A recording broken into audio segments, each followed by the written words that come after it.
Oke, Assalamualaikum warahmatullahi wabarakatuh. Kembali lagi, perkenalkan nama saya Heru Afrianto. Saya dari Prodi Produksi Ternak dan di sini saya ingin mempresentasikan yaitu hasil dari ketiga jurnal yang saya kutip dari jurnal Science Direct, dan di sini saya ingin mempresentasikan dan nanti setelahnya kita akan lihat dari penjelasannya saya. Oke, kita langsung saja. Oke, kita kembali lagi di mata kuliah kesehatan ternak, yaitu teknologi produksi ternak Politeknik Lemandau. Baik, kita langsung menuju judul, yaitu adalah pengobatan mastitis pada susu sapi dan unta yang dilihat dari subklinis. Nah, infeksi korinobakterial dikaitkan dengan perjalanan antibiotik yang lebih lama dengan mastitis yang sangat rumit, dan juga peningkatan risiko terjadinya kekambuhan itu rentan terjadinya 2 kali lipat. Usia yang lebih muda sangat diagnosis pada saat masa kepentingan yang bersamaan, maka kultur positif untuk spesies Corynebacterium dikaitkan dengan terapi antibiotik dengan lebih lama. Nah, spesies Corynebacterium itu masih merupakan faktor utama yang terkait dengan masalah kekambuhan. Jadi tingkat kekambuhannya itu setinggi 18,5% dalam 1 tahun setelah penghentian pengobatan menggunakan antibiotik. Produk yang terkontaminasi S. aureus telah menyebabkan keracunan yang dapat ditularkan melalui makanan dan juga menunjukkan pentingnya bagi kesehatan.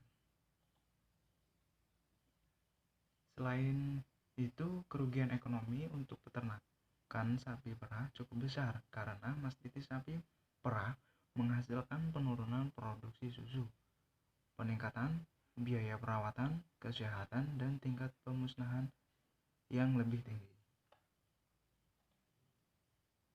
S. aureus yang resisten terhadap methicillin dianggap sebagai penyebab utama infeksi.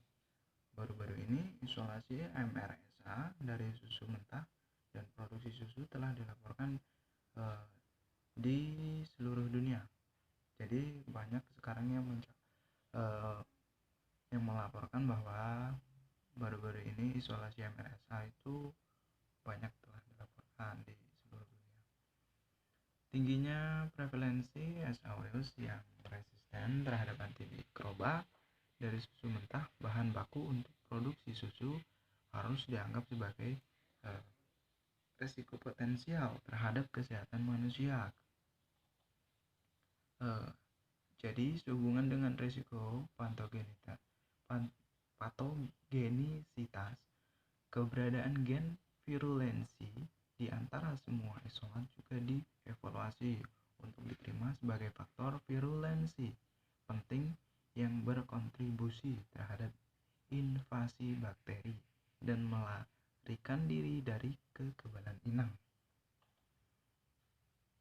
Prevalensi SCM yang tinggi pada tingkat kuartal individu dan kelompok dilakukan di bawah kondisi yang sama, menunjukkan hasil yang berbeda mengenai untuk risiko yang dihadapi. Dalam suatu risiko meningkatkan dengan usia, paritas dan tahap laktasi, karena untuk secara alami memiliki laktasi yang panjang.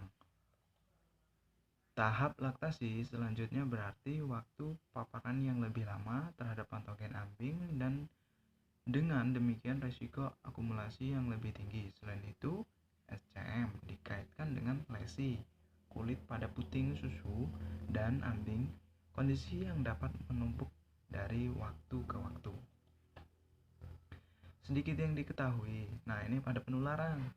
Sedikit yang diketahui tentang penularan dan epidemiologi mastitis yang disebabkan oleh strep